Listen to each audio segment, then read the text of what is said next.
Major doctor Mohammad Ali Shah ji जुड़ चुके हैं, जो कि इंटरनेशनल अफेयर एक्सपर्ट हैं। इसके अलावा राहुल तालान जी भी जुड़ चुके हैं, जो कि पॉलिटिकल एनालिस्ट हैं। और मेजर जनरल जेके बंसल जी भी जुड़ चुके हैं, जो कि डिफेंस एंड स्ट्रैटेजिक एक्सपर्ट हैं। आप सभी का बहुत खैर मकदम है हमारे इस खास प्रोग्राम में। सबसे पहले डॉक्टर मोहम्मद अली शाह जी, आप ही के पास मैं आऊंगी। अब देखिए, लगातार इजराइल, ईरान और इराक के बीच में जो कशीदगी है वो बढ़ती जा रही है, अमेरिका के बीच में जो कशीदगी है वो बढ़ती जा रही है। ऐसे में अहम बात यह हो जाती है, जो बंधक है उनकी रिहाई अब कैसे होगी, क्योंकि बातचीत का कोई रास्ता निकलता हुआ फिलहाल नहीं दिखाई दे रहा है। जी जायरा जी, आपका बड़ा अच्छा सवाल है। देखिए, ये एक पेचीदा सवाल भी है, क्योंकि यही सवाल, यही जवाब इसकी कई लोग ढूंढ रहे हैं कि भाई बंधक को हमास ने ले रखा है और हमास कैसे छोड़ेगा उनको, क्या करेगा। और हमास ने क्लियर बोल रखा है कि जब तक इजराइल पूरी तरीके से हमले बंद नहीं कर देता वो बंधक नहीं छोड़ेगा। और हमास ने जो किया 7 अक्टूबर को, बहुत ही दर्दनाक, दिल दहला देने वाली, रूह कपा देने वाली, बहुत ही वैसी हरकत थी। इसमें कोई हमास का साथ देगा भी नहीं ऐसी उग्रवादी घटना में, मैं ये बोलूंगा। अब आप देखिए, हमास को ये डर है कि अगर वो बंधक छोड़ दे तो उनके पास कुछ रहेगा नहीं कि वो जिससे इजराइल को एक तरीके से ब्लैकमेल कह सकते हैं या एक तरीके से उनको दबाव में ला सकते हैं, वो करे। कुछ होगा नहीं इनके पास, इनको लग रहा है। तो मगर फिर भी उनके पास चारा नहीं है। मेरे को, मेरा निजी तौर पे ऐसा मानना है कि उनको बंधकों को रिहा कर देना चाहिए, छोड़ देना चाहिए, एक चांस ले देनी चाहिए कि हो सकता है, अगर let's give piece a chance वाली बात है ना ये, let's give piece a chance, तो चांस तो लेना पड़ेगा, नहीं तो फिर वो वाली स्थिति आएगी, आगे खाई पीछे कुआं। इजराइल को थोड़ा हमले करेगा, इजराइल किसी के दबाव में नहीं आएगा जब तक वो सारे बंधकों को रिहा कर दे। भलाई हमास को वो छोड़ेंगे उनको खुशी खुशी या मर मिला के, रो पीट के। इसमें मासूम लोगों की जाने जा रही है, हमास को भी समझना पड़ेगा और इजराइल को भी समझझना पड़ेगा, दोनों तरफ से समझना पड़ेगा। इसमें बच्चों, महिलाओं, बुजुर्ग जो सिविलियंस है, उनकी क्या गलती है?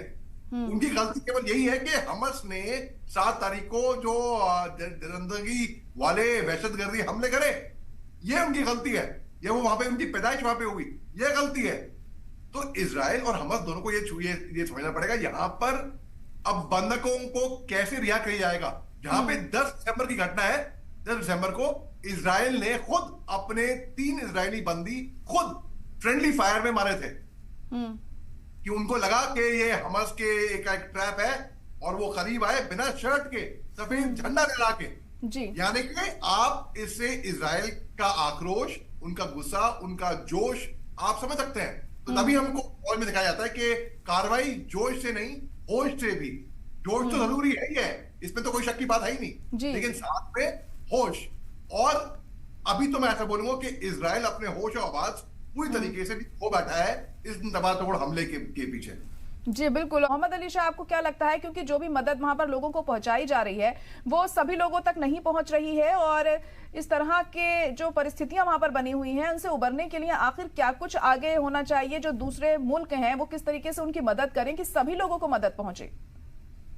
जी जाना जी, बड़ा अच्छा सवाल है, दिलचस्प सवाल है, और ये दिल को छू जाने वाला सवाल है। देखिए, जो ह्यूमन एड वहां पे आ रही है वो ऐसा है कि साउथ गाजा खाली करके जो नॉर्थ गाजा की तरफ जो आएगा।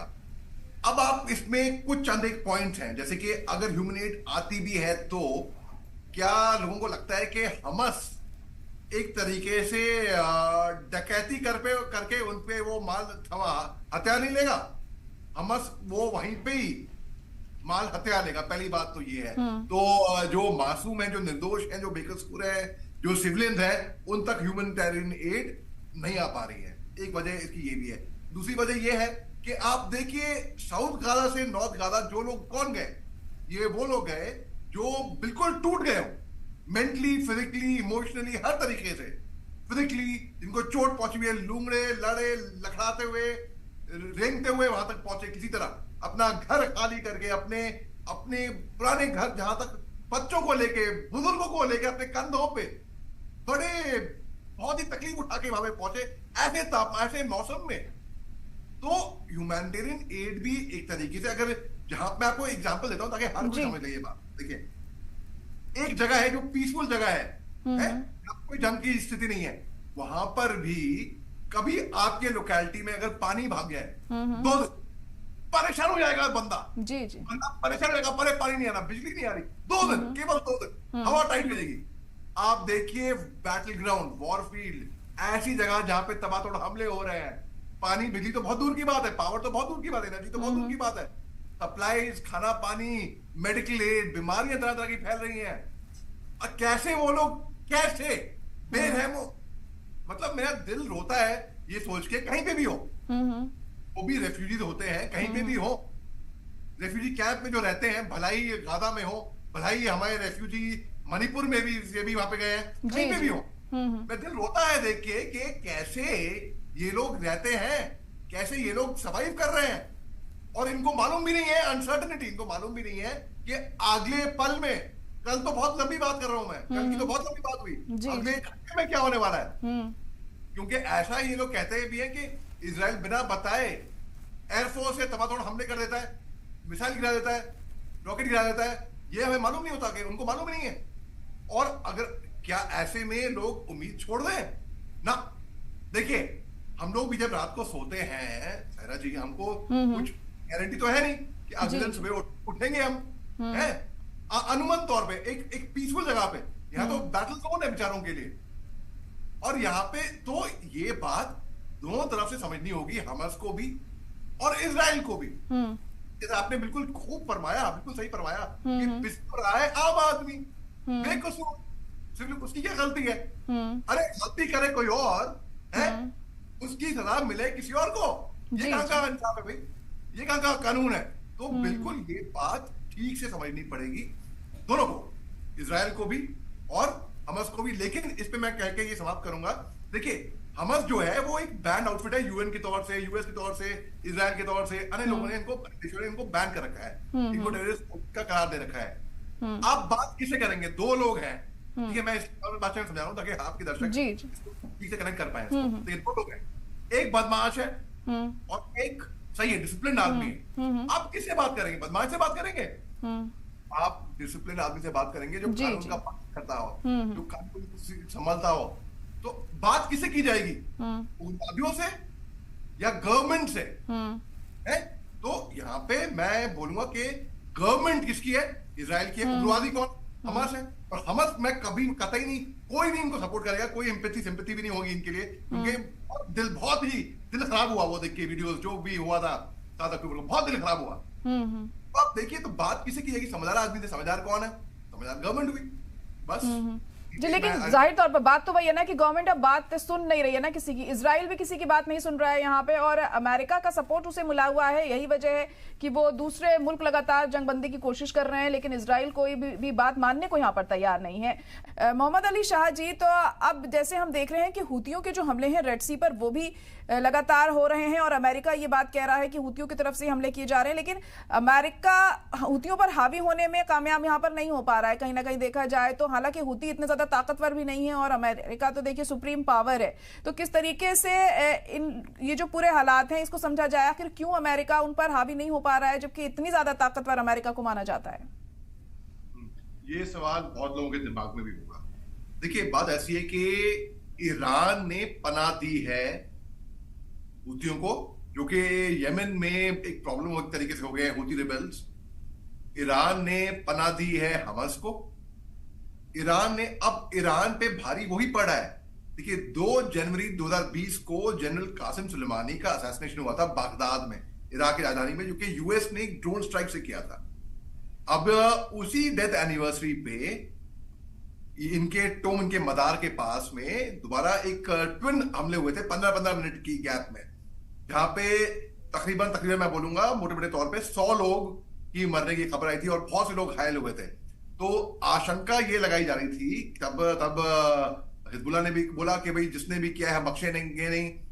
ईरान के सुप्रीमो कहमतुल्लाह ने भी बोला है कि भाई खुमैनी साहब ने कि हम बख्शा नहीं जाएगा, उनके प्रेसिडेंट ने भी बयान दिया है, बयानबाजी हुई थी। इन्होंने इजराइल और अमेरिका की तरफ उंगली उठाई थी बिना किसी सबूत के, और किसी भी ग्रुप ने इसकी जिम्मेदारी नहीं ली थी। मगर ऐसा शुबा हो रहा था कि हो सकता है ये इस्लामिक स्टेट आईएस ने किया हो, क्योंकि जब जनरल कासिम सुलेमानी ने इनकी बैंड बजाई थी, मैं ये बोलूंगा बैंड बजाई थी इन लोगों की, आईएस वालों की, तो इन लोगों ने तब जश्न मनाए थे जब अमेरिका ने इनको मारा था। तो हो सकता है कि उनकी मदार पे ही उसी तारीख और लोकेशन चुनकर इन्होंने किया हो ISIS ने। अब इसको अगर देखा जाए कि क्यों अमेरिका भारी हावी नहीं हो पा रहा है हूती रिबेल्स पे। देखिए हमास भी तो एक गुडंडा वाली या गुलेल वाली फौज क्या मैं बोलूंगा, फाइटर लड़ाके थे। हमास इजराइल का ही क्रिएशन था, इजराइल पे भारी पड़ा वो। अलकायदा अमेरिका का क्रिएशन था, अमेरिका पे ही भारी पड़ा। 11 सितंबर 2001 में जब उसामा बिन लादेन ने, पाकिस्तान को देख लीजिए आप, पाकिस्तान में उनके मिनिस्टर ने खुद बोला उनके पार्लियामेंट में, क्या जरूरत थी हमको मुजाहिद पालने की, आज वो ही मुजाहिद हम पे ही भारी पड़ रहे हैं। तो जो सांप पालता है सांप घूम के उसको लगता है। अब बात करते हैं हूती रिबेल्स की, क्योंकि इनको सपोर्ट है। अगर जहां चाहे वहां रहा है, अगर आप दिल से चाहोगे, अगर किसी चीज को पूरी शिद्दत और पूरे दिल से चाहोगे तो पूरी कायनात आपको उससे मिलाने में लग जाएगी। तो यहाँ पे एक विल एक्ट देख रहा हूं मैं। एक हाथी के दांत दिखाने के अलग होते हैं। अब जो दिखाते हैं दांत, उसे तो जाहिर सी बात है खाना नहीं खाएंगे, खाने के दांत लगे।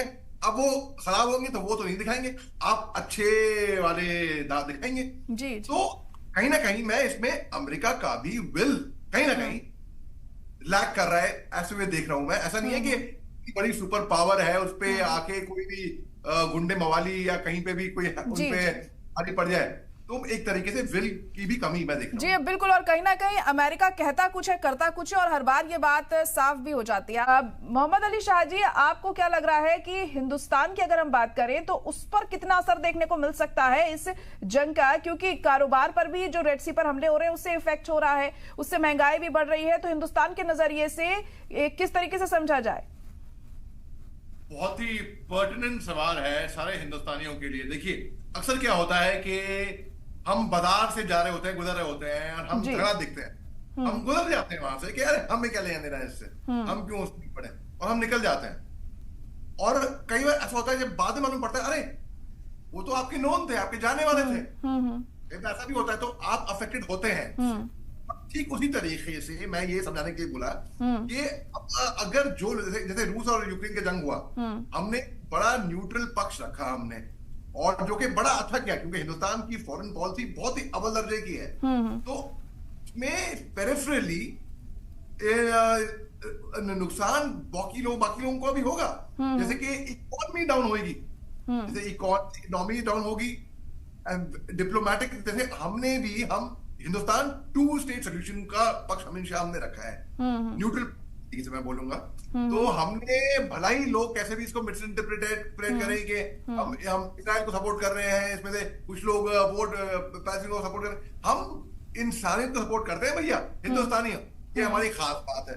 तो इसमें अगर हम सपोर्ट इसके करते हैं, इकोनॉमी तो डाउन होगी इजराइल की भी, और जितने भी गल्फ राष्ट्र है वहां की भी। घूम फिर के इसका असर पेरिफेरली हमारे पे भी पड़ेगा। इसका असर जैसे कि आज से तकरीबन 1.5 साल पहले की बात है, जब यूक्रेन का जंग शुरू हुआ था, तो सारे लोग भागे थे पेट्रोल पंप पे, अपने गाड़ियों के भरा दो। क्यों? क्योंकि पेट्रोल महंगा हो जाएगा, लोगों के डर था। लेकिन हिंदुस्तान की फॉरेन पॉलिसी की वजह से ही लोग बचे हुए हैं। जी पक्ष रखा हमने एक तरफ। जी बिल्कुल, कहा जा सकता है जो हमारी कूटनीतिक है वो बेहतर है दूसरे मुल्कों के कंपैरेटिवली अगर हम बात करें तो, और इस वजह से आज हमारे देश में जो हर तरीके के हालातों का सामना करने का मादा है। फिलहाल आप सभी का बहुत शुक्रिया हमारे साथ जुड़ने के लिए हमारी इस खास चर्चा में।